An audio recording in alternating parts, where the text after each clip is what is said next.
In this video I compare the following modifiers for use with on-camera flash: Rougue Flashbender, a small pop-up softbox, a circle disc, a ring light, a very small pop-up softbox, and a Selens MagMod style diffuser. So I never recommend using on-camera flash, but sometimes it's a bit of a necessity. What I've done is I've put my mannequin in front of a background, I've put the camera on a tripod, and I've not moved the camera. I'm using my 85mm lens, pre-focused on a Canon full frame 5D Mark I, and then I put a flash on top. I put my flash at 1/8 power, so I'm using ISO 100, 1/125th of a second, and f8. So with no flash you can see we don't see anything in the image, and with a flash it does illuminate the image at 1/8 power, firing from on top of the camera. So the first modifier I'm going to put on is the Rougue Flashbender. Now the Rougue Flashbender is small, you can fold it up really small, and it's actually not going to take up much room in your kit bag. And it is not going to break, it is quite a strong and sturdy item.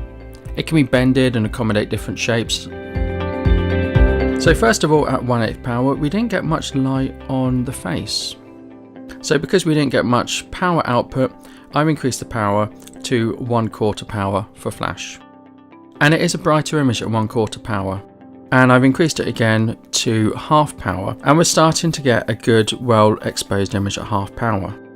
So the next modifier I'm going to put on the on-camera flash is a small pop-up softbox. This is bigger than the Rougue Flashbender, but it does have a bigger surface area, and it goes on the front of the flash, and you're less likely to lose power through it. It's got two sets of diffusers. I've only done it with the outermost diffuser.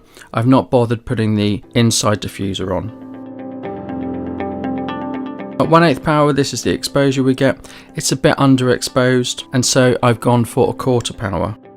Now comparing it to the Rougue Flashbender, I would say you do get more light output, because I've got approximately the same exposure with 1/4 power on this and half power on the Rougue Flashbender. Next is the f-stoppers style pop-up disc. This is quite good. It comes in a very small package. It's quite big on the flash, so should give a soft light, but it is a pain to fit onto the flash. It's incredibly difficult to fit onto the flash. It's not something I want to do in a hurry at all. So it didn't give much light output at 1/8 power. I've had to put this up to half power.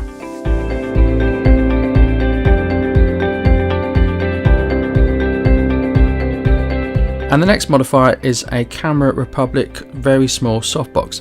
It's very thin, folds up into a very small case, but it is quite small. Just pops on the front of your camera flash. You can see it's got diffusion at the front, it's got diffusion at the back, so it does have two layers of diffusion. So you can see here we've got a very dark image, and at 1/4 power we have slight improvement, but really we need to go to half power with this to get a good exposure. The next modifier we're going to look at is the Roundflash. This is collapsible, and when you take it out, expand it, it really is quite big. So it attaches to the flash and the lens fits through, and really this is designed only to be used on camera. It's big, it's cumbersome, and really you can only see the person you're photographing through the viewfinder. You can't really see around them, as you can see here. It's cumbersome. It does give a nice effect. But again, it eats up a lot of light, so this is at 1/8 power. This is at 1/4 power. This is going to half power. Now I want you to look at the shadow behind the mannequin's head. That's the softest shadow we've got. This does give the best quality of light, but really we have to go to full power to get a suitable power output. I also have a look at the mannequin's eyes. You can see these very nice catch lights that you get in the eyes, and that is a bit of a trademark of a ring light that you don't always get with other modifiers. So the last modifier we're going to look at is the Selens MagMod light rebounder. It's slightly bigger than all the others, and you of course need a grip to go on the flash. It's silicone, so it can squash down. It doesn't weigh much, and it's not going to take up too much room in your bag, and you can always squash it into a smaller area. So you just plonk it on the top of the flash, and it's held in place by magnets connecting to your MagMod grip, and it's not going to fall off. And you can see in the video I've done here that's not going to fall off.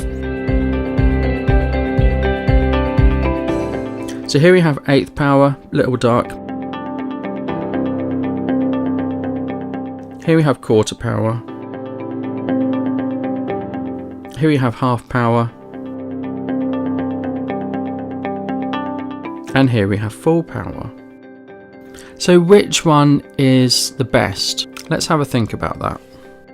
So the modifiers give roughly the same sort of image. They are better than a bare flash. They give similar images, but some are obviously slightly softer because they're bigger. Some eat more power and use more power from the flash. And some of them are a pain to set up, and some of them are bulky, and some of them aren't. So which one is best? Well, I think the small softbox is best in terms of price. It was a very good price. I think it was under £10. Some of the other ones are a lot more expensive. It gives a good soft light and it doesn't eat up too much of the flash power. So I've only had to go to a 1/4 power to get a comparable image to the other modifiers, some of which I've had to go up to full power. The ring light does give the best image for portrait. While it does give the best portrait image, you have to be quite close to your person, and it's probably not geared to event photography just because of the bulkier nature of it.